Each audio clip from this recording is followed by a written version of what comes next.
নমস্কাৰ, মই মজিদ। বন্ধুসকল, পলকতে চাওক আজি সন্ধিয়াৰ 7টা গুৰুত্বপূৰ্ণ খবৰ। প্ৰথমটো খবৰ, ৰাজ্যৰ সাধাৰণ জনতাৰ ওপৰত পুনৰ মাধমাৰ। পেট্ৰল ডিজেলৰ পাছত এইবাৰ বিদ্যুৎ মাচুল বৃদ্ধিৰ সম্ভাৱনা। প্ৰতি ইউনিটত 15ৰ পৰা 28 পইচাকৈ মাচুল বৃদ্ধিৰ সম্ভাৱনা। বিদ্যুৎ নিয়ামক আয়োগে ইতিমধ্যে গ্ৰহণ কৰিছে এই মাচুল বৃদ্ধিৰ সিদ্ধান্ত।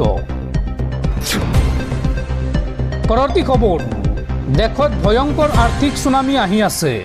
হয় চৰকাৰ ভংগ হ'ব, নহয় দেশত জৰুৰী অৱস্থা ঘোষিত হ'ব। এই মন্তব্য কংগ্ৰেছ নেতা ৰাহুল গান্ধীৰ।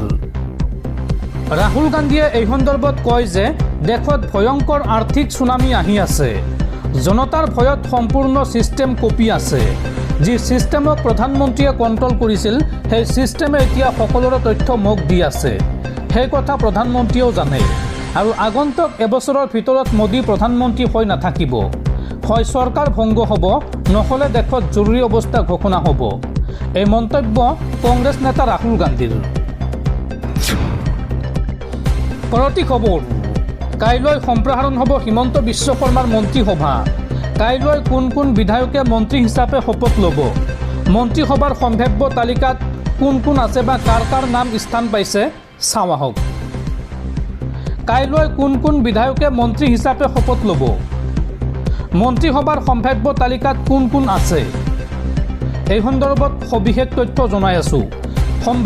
মন্ত্ৰীসভাৰ সম্ভাৱ্য তালিকাত আছে জয়ন্ত মল্ল বৰুৱা, বিমল বৰা, কেশৱ মহন্ত, অশ্বিনী ৰায় চৰকাৰ, বলিন চেতিয়া, তুলিৰাম ৰংহাং, অশোক সিংহল। লগতে ডাক্তৰ ৰণোজ পেগু আৰু পীযুষ হাজৰিকাই মন্ত্ৰিত্ব লাভৰ সম্ভাৱনা আছে।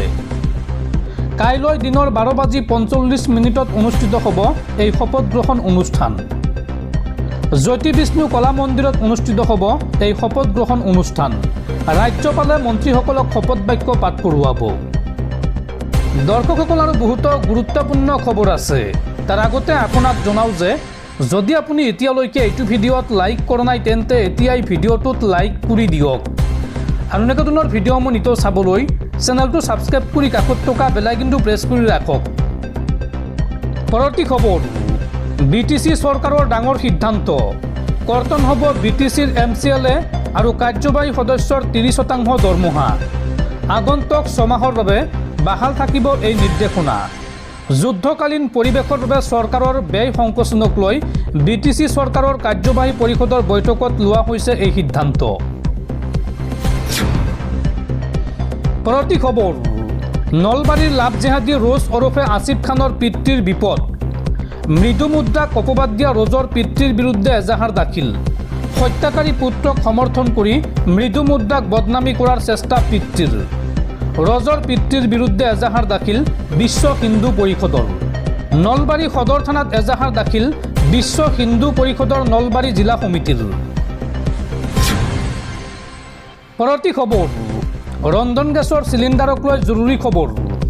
এতিয়াৰ পৰা 5টাকৈ নিয়ম মানিব লাগিব LPG গ্ৰাহকসকলে, নহ'লে নাপাব চিলিণ্ডাৰ। কি কি নিয়ম মানিব লাগিব চাওঁ আহক। LPG গ্ৰাহকৰ বাবে জৰুৰী খবৰ। LPG গ্ৰাহকে এতিয়াৰ পৰা জানিব লগা 5টা জৰুৰী নিয়ম এতিয়াই জানি লওক। এতিয়াৰ পৰা এই 5টাকৈ নতুন নিয়ম মানিব লাগিব ৰন্ধন গেছৰ চিলিণ্ডাৰ থকা গ্ৰাহকসকলে। 1 নম্বৰ, KYC আপডেট কৰি ৰখাটো গুৰুত্বপূৰ্ণ। 1 নম্বৰতে আপুনি KYC আপডেট কৰি ৰাখিব লাগিব। KYCৰ তথ্য সঠিক আৰু আপডেট কৰি ৰখাটো অতি প্ৰয়োজনীয়। 2 নম্বৰ, আধাৰ আৰু বেংক একাউণ্টৰ লিংক থকাটো প্ৰয়োজনীয়। 3 নম্বৰ, চিলিণ্ডাৰ ডেলিভাৰী সময়ত ওজন পৰীক্ষা কৰক। 4 নম্বৰ, চিলিণ্ডাৰৰ এক্সপাইৰী ডেট চাই লওক। প্ৰতিটো LPG চিলিণ্ডাৰত এটা নিৰ্দিষ্ট কোড লিখা থাকে, যিয়ে ম্যাদ উকলি যোৱাৰ তথ্য সূচায়। 5 নম্বৰ, দুৰ্ঘটনাৰ ক্ষেত্ৰত বীমাৰ সুবিধা লাভ কৰিব পাৰে। অনুমোদিত LPG সংযোগ ব্যৱহাৰকাৰীয়ে কিছু চৰ্তৰ অধীনত দুৰ্ঘটনাৰ ক্ষেত্ৰত বীমাৰ সুবিধা লাভ কৰিব পাৰে। গেছ লিক হ'লে বা আন কোনো দুৰ্ঘটনা হ'লে সংশ্লিষ্ট কৰ্তৃপক্ষক তৎক্ষণাত অৱগত কৰক। আৰু ক্ষতিপূৰণ পাবলৈ প্ৰয়োজনীয় নথিপত্ৰ সংৰক্ষণ কৰিব লাগিব। আৰু এইদৰে এতিয়াৰ পৰা 5টাকৈ নিয়ম মানি চলিব লাগিব ৰন্ধন গেছৰ চিলিণ্ডাৰৰ গ্ৰাহকসকলে। পৰৱৰ্তী খবৰ মধ্যপ্ৰাচ্যৰ যুদ্ধক লৈ ডাঙৰ খবৰ এইবাৰ ইৰাণত আক্ৰমণ কৰাৰ শক্তি হেৰুৱালে ডোনাল্ড ট্ৰাম্পে নিজৰ দলৰ নেতাই বিৰোধিতা কৰিলে ডোনাল্ড ট্ৰাম্পৰ বিৰুদ্ধে ভোট দিলে নিজ দলৰ নেতাই ইৰাণত আক্ৰমণ কৰাৰ শক্তি হেৰুৱালে আমেৰিকাৰ ৰাষ্ট্ৰপতি ডোনাল্ড ট্ৰাম্পে নিজৰ দলৰ নেতাই এইবাৰ বিৰোধিতা কৰিলে ট্ৰাম্পৰ এতিয়াৰ পৰা ইচ্ছা কৰিলে ট্ৰাম্পে আক্ৰমণ কৰিব নোৱাৰিব ইৰাণৰ বিৰুদ্ধে যুদ্ধ বন্ধ কৰিবলৈ মাৰ্কিন সংসদৰ হেঁচা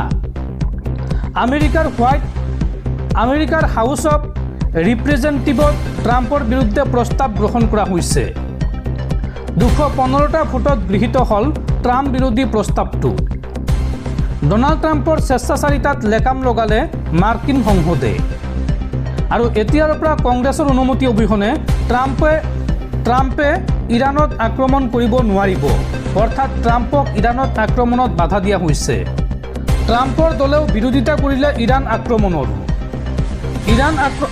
আক্ৰমণ বিৰোধী প্ৰস্তাৱৰ সমৰ্থনত ভোট দিলে ৰিপাব্লিকান পাৰ্টিৰ নেতাই আৰু সেয়ে এতিয়াৰ পৰা ইচ্ছা কৰিলে ইৰাণত আক্ৰমণ চলাব নোৱাৰিব আমেৰিকাৰ ৰাষ্ট্ৰপতি ডোনাল্ড ট্ৰাম্পে পৰৱৰ্তী খবৰ কাইলৈ পুনৰ 24 ঘণ্টীয়া ইটানগৰ বন্দৰ আহ্বান জনোৱা হৈছে অবৈধ প্ৰব্ৰজনকাৰী বিতৰণ আৰু অবৈধ মছজিদ উচ্ছেদৰ দাবীৰে এই বন্দৰ আহ্বান জনোৱা হৈছে অৰুণাচল প্ৰদেশ ইণ্ডিজেনাছ ইউথ অৰ্গেনাইজেশ্যনে এই বন্দৰ আহ্বান জনাইছে পৰৱৰ্তী খবৰ ৰাজ্যত পুনৰ সভ্য সমাজক লজ্জানত কৰা ঘটনা এইবাৰ 13 বছৰীয়া নাবালিকাক ধৰ্ষণ 55 বছৰীয়া লম্পটৰ নাবালিকা ছাত্ৰীৰ সৈতে অপকৰ্ম খৈবৰ আলী নামৰ এইগৰাকী লম্পটৰ আৰু ভুক্তভোগীৰ এজাহাৰৰ ভিত্তিত আৰক্ষীয়ে গ্ৰেপ্তাৰ কৰিছে অভিযুক্ত লম্পট খৈবৰক 13 বছৰীয়া নাবালিকাৰ সৈতে 55 বছৰীয়া লম্পটৰ জঘন্য কাণ্ড পুনৰ ৰাজ্যত মানৱ সমাজক লজ্জানত কৰা জঘন্য ঘটনা এইবাৰ 13 বছৰীয়া ষষ্ঠ শ্ৰেণীৰ নাবালিকা ছাত্ৰীৰ সৈতে অপকৰ্ম খৈবৰ আলীৰ প্ৰায় 3 মাহ পূৰ্বে কুকৰ্ম কৰিছিল 13 বছৰীয়া নাবালিকাৰ সৈতে গোলকগঞ্জৰ বৰুণডাংগাত সংঘটিত হৈছে এই জঘন্য ঘটনা গোপনে থকা এই কাণ্ড পোহৰলৈ আহে 1 জুন সোমবাৰে আৰু ঘটনা পোহৰলৈ অহাৰ পিছতে গোলকগঞ্জ থানাত এজাহাৰ দাখিল ভুক্তভোগীৰ আৰু ভুক্তভোগীৰ এজাহাৰৰ ভিত্তিত আৰক্ষীৰ জালত অভিযুক্ত লম্পট খৈবৰ মধ্যস্থলী কৰা দালালে মীমাংসা চলাই ঘটনাক গাপ দিয়াৰ চেষ্টা চলোৱাৰ অভিযোগ আৰু লম্পট খৈবৰক গোলকগঞ্জ আৰক্ষীয়ে প্ৰেৰণ কৰে ধুবুৰী জেল হাজতলৈ পৰৱৰ্তী খবৰ উচ্চতম ন্যায়ালয়ৰ গুৰুত্বপূৰ্ণ ৰায়দান এতিয়াৰ পৰা উচ্চ শিক্ষাগত অৰ্হতা থকা ব্যক্তিয়ে নিম্ন অৰ্হতাৰ চাকৰিৰ বাবে কৰিব নোৱাৰিব আবেদন এই ক্ষেত্ৰত উচ্চ শিক্ষাগত অৰ্হতা গোপন কৰাটো অনুচিত এই গুৰুত্বপূৰ্ণ ৰায়দান দেশৰ উচ্চতম ন্যায়ালয়ৰ